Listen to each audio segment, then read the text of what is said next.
Hi friends, എല്ലാവർക്കും നമസ്കാരം. എല്ലാവർക്കും സുഖമെന്ന് വിശ്വസിക്കുന്നു. ഇന്ന് ഞാൻ വന്നിരിക്കുന്ന ഒരു ഇഡ്ഡലിയുടെ റെസിപ്പിയുമായിട്ടാണ്. ഇഡ്ഡലി ഇപ്പം നിങ്ങൾക്ക് എല്ലാവർക്കും തന്നെ ചെയ്യാൻ അറിയാൻ പറ്റുന്നതായിരിക്കും. പക്ഷേ ഇഡ്ഡലി കുറച്ച് പ്രത്യേകതകളാണ്. നമ്മുടെ അയൽ സംസ്ഥാനങ്ങളായ തമിഴ്നാട്, കർണാടകയിലൊക്കെ പ്രചാരമുള്ളൊരു ഇഡ്ഡലിയാണിത്. ഇതിനെ മല്ലിക ഇഡ്ഡലി, കുഷ്ബു ഇഡ്ഡലി എന്നൊക്കെ പറയും. ഇത് വളരെ സോഫ്റ്റും വളരെ ടേസ്റ്റിയുമാണ്. ഇതൊരു പ്രത്യേക രീതിയിലാണ് ചെയ്യുന്നതും. ഇതെങ്ങനെയാണ് ചെയ്യുന്നതെന്നാണ് ഈ വീഡിയോയിൽ കാണിച്ചു തരുന്നത്. നിങ്ങളിത് ട്രൈ ചെയ്ത് നോക്കുക. എൻ്റെ ചാനൽ ആദ്യമായി കാണുന്നവർ സബ്സ്ക്രൈബ് ചെയ്യാനും അതിനടുത്ത് കാണുന്ന ബെല്ലൈക്കൻ ക്ലിക്ക് ചെയ്യാനും മറക്കരുത്. അപ്പം നമുക്ക് ഇഡ്ഡലി ഉണ്ടാക്കാൻ തുടങ്ങാം.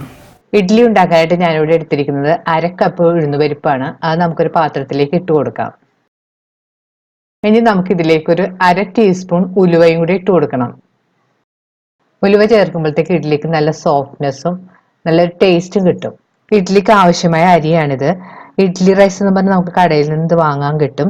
ഈ അരി വേണം നമ്മൾ ഇതിനായിട്ട് ഉപയോഗിക്കാനായിട്ട്. ഇഡ്ഡലി ഉണ്ടാക്കാനായിട്ട് നമ്മൾ ഈ ഒരു കപ്പിന് 1 കപ്പ് ഉഴുന്നാണ് എടുത്തിരിക്കുന്നത്. അപ്പൊ നമ്മൾ 4 കപ്പ് അരി വേണം ഇതിനായിട്ട് എടുക്കാനായിട്ട്.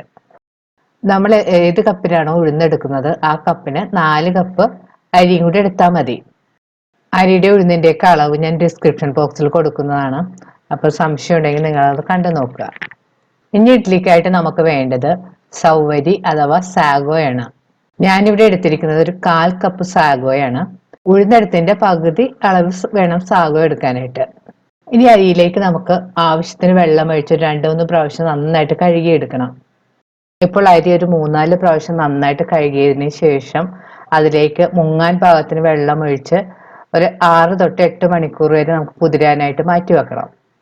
ഇനി നമുക്ക് എടുത്തു വെച്ചിരിക്കുന്ന ഉലുവയും ഉഴുന്നിലേക്കും ആവശ്യത്തിന് വെള്ളം ഒഴിച്ചിട്ട് 3-4 പ്രാവശ്യം നന്നായിട്ട് കഴുകിയെടുക്കണം. കഴുകിയതിന് ശേഷം ഇതിലേക്ക് മുങ്ങാൻ പാകത്തിന് വെള്ളം ഒഴിച്ച് കുതിരാനായിട്ട് മാറ്റി വെക്കാം. ഇനി നമുക്ക് ഈ സാഗോയും കൂടി ഒന്ന് കഴുകിയെടുക്കണം. സാഗോ കഴുകുമ്പോൾ പ്രത്യേകം ശ്രദ്ധിക്കേണ്ടത് അധികം പ്രാവശ്യം ഒന്നും കഴുകേണ്ട. ഒരു പ്രാവശ്യം ഒന്ന് ജസ്റ്റ് ഒന്ന് കുറച്ച് വെള്ളം ഒഴിച്ചിട്ട് ഒന്ന് കഴുകിയെടുത്താൽ മതി. കൂടുതൽ കഴുകിയിട്ടുണ്ടെങ്കിൽ സാഗോയുടെ പുറത്തുള്ള വെള്ളത്തരി പോലെയുള്ളതൊക്കെ പോകും. അപ്പോൾ ഒറ്റ പ്രാവശ്യം കഴുകിയാൽ മതി. ഇപ്പോൾ ചവ്വരിയും കഴുകി എടുത്തിട്ടുണ്ട്. ഇതിലേക്ക് മുങ്ങാൻ പാകത്തിന് വെള്ളം ഒഴിച്ച് നമുക്ക് കുതിരാനായിട്ട് മാറ്റി വെക്കണം. നമുക്കൊരു 6 മണിക്കൂറെങ്കിലും കുതിരാൻ വെക്കണം. എന്നാൽ മാത്രമേ നന്നായിട്ട് അരഞ്ഞ് കിട്ടുള്ളൂ. ഇഡ്ഡലി റൈസ് ആണെങ്കിലും അരയാൻ കുറച്ച് സമയം എടുക്കും. 6 മണിക്കൂർ തന്നെയെങ്കിലും നമ്മൾ വെള്ളത്തിൽ കുതിർത്ത് വെക്കണം. അരിയും ഉഴുന്നും സാഗോ എല്ലാം കുതിരാൻ വെച്ചിട്ടൊരു 6 മണിക്കൂറെല്ലാം കഴിഞ്ഞിട്ടുണ്ട്.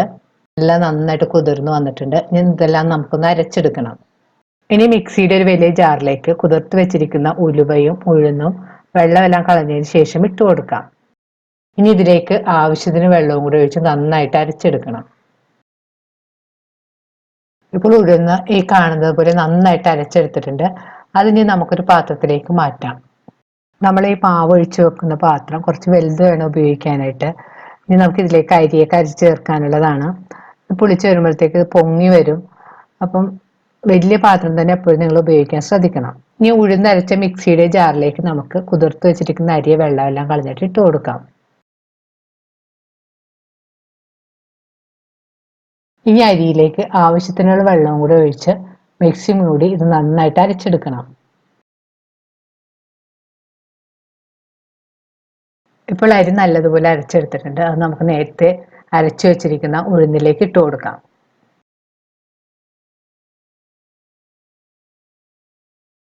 അവസാനം മിക്സിയുടെ ജാറിലേക്ക് നമുക്ക് കുതിർത്ത് വെച്ചിരിക്കുന്ന സാഗോയും കൂടി ഇട്ട് അതിലേക്ക് ആവശ്യത്തിന് വെള്ളം ഒഴിച്ചിട്ട് നമുക്ക് നന്നായിട്ട് അരച്ചെടുക്കണം.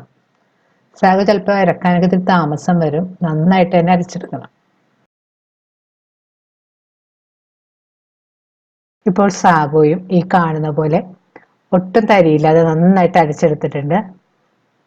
ഇത് നമുക്ക് നേരത്തെ അരച്ചു വെച്ചിരിക്കുന്ന മാവിലേക്ക് ഇട്ട് കൊടുക്കാം.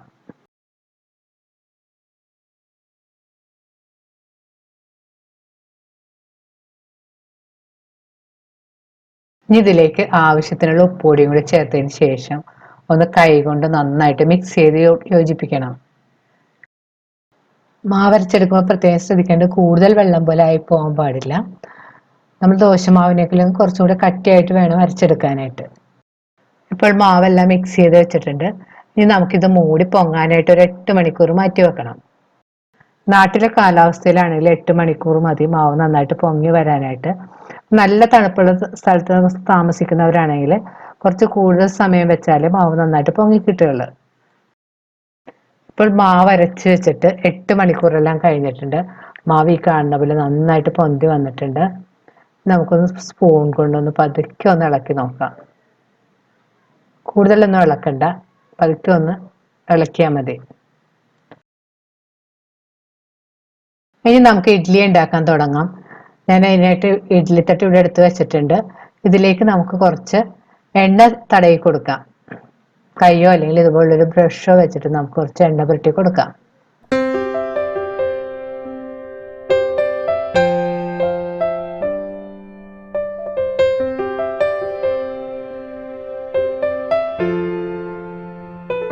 ഇനി ഞാനിവിടെ സ്റ്റീമറിൽ വെള്ളം ചൂടാക്കാൻ വെച്ചിട്ടുണ്ട്. ഇപ്പം നിങ്ങളുടെ കയ്യിൽ സ്റ്റീമറൊന്നും ഇല്ലെങ്കിൽ ഇഡ്ഡലി ചെമ്പോ അല്ലെങ്കിൽ പ്രഷർ കുക്കറിലൊക്കെ വേണമെങ്കിൽ നമുക്ക് ഇഡ്ഡലി ഉണ്ടാക്കാം.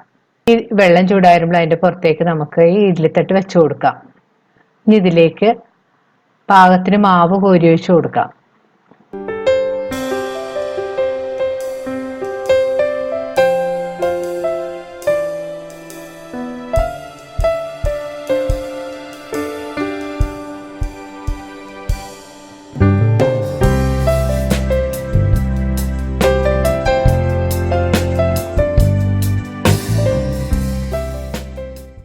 ഇനി സ്റ്റീമർ മൂടിയതിന് ശേഷം ഒരു 10 മിനിറ്റ് നമുക്ക് കുക്ക് ചെയ്യണം.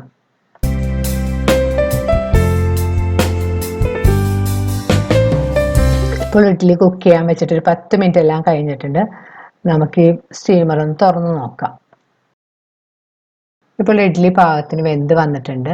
ഇപ്പോൾ വെന്തിട്ടുണ്ടോ സംശയമൊക്കെ ഉണ്ടെങ്കിൽ നിങ്ങൾ വേണമെങ്കിൽ ഒരു സ്ക്യൂവറോ അല്ലെങ്കിൽ ടൂത്ത് പിക്കോ വെച്ചിട്ടൊന്ന് കുത്തി നോക്കാം. ഇപ്പോൾ ഇത് നല്ല ക്ലീൻ ആയിട്ട് വന്നിട്ടുണ്ട്. ഇഡ്ഡലി നല്ല പാകമായി വന്നിട്ടുണ്ട്. ഇനി നമുക്ക് ഇത് കുറച്ച് സമയം കൂടെ ഒന്ന് വേണമെങ്കിൽ മൂടി വെക്കാം. ചൂടൊക്കെ ഒന്ന് പോകുന്നവരെ കുറച്ച് സമയം മാറ്റി വെക്കാം. ചൂടെല്ലാം കുറച്ച് കുറഞ്ഞ് വന്നിട്ടുണ്ട്. ഇനി നമുക്കിതൊരു പ്ലേറ്റിലേക്ക് മാറ്റാം. ഒരു ചെറിയ കത്തിയോ സ്പൂണോ ഉപയോഗിച്ച് പതുക്കെ നമുക്ക് ഇതിൻ്റെ സൈഡൊക്കെ ഒന്ന് വെടിപ്പിച്ചിട്ട് ഇഡ്ഡലി തട്ടിൽ നിന്ന് നമുക്ക് പ്ലേറ്റിലേക്ക് മാറ്റാം. ഇപ്പോൾ നമ്മുടെ ഇഡ്ഡലി റെഡി ആയി കഴിഞ്ഞ് ഇഡ്ഡലി നല്ല സോഫ്റ്റാണ്. കൈ പിടിച്ച് നോക്കുമ്പോൾ തന്നെ അറിയാൻ നല്ല പഞ്ഞി പോലുള്ള ഇഡ്ഡലിയാണ്. വളരെ രുചികരവും വളരെ സോഫ്റ്റുമായ നമ്മുടെ കുഷ്ബൂ ഇഡ്ഡലി റെഡി ആയി കഴിഞ്ഞ് നിങ്ങൾ ട്രൈ ചെയ്ത് നോക്കണം. വീഡിയോ ഇഷ്ടപ്പെടുകയാണെങ്കിൽ ലൈക്കും ഷെയറും കമൻറ്റും നിങ്ങളുടെ ഫ്രണ്ട്സായിട്ടൊക്കെ ഷെയർ ചെയ്യാനും മറക്കരുത്. ഇനിയും ഇതുപോലുള്ള നല്ല റെസിപ്പിയുമായി നമുക്ക് കാണാം. Thank you.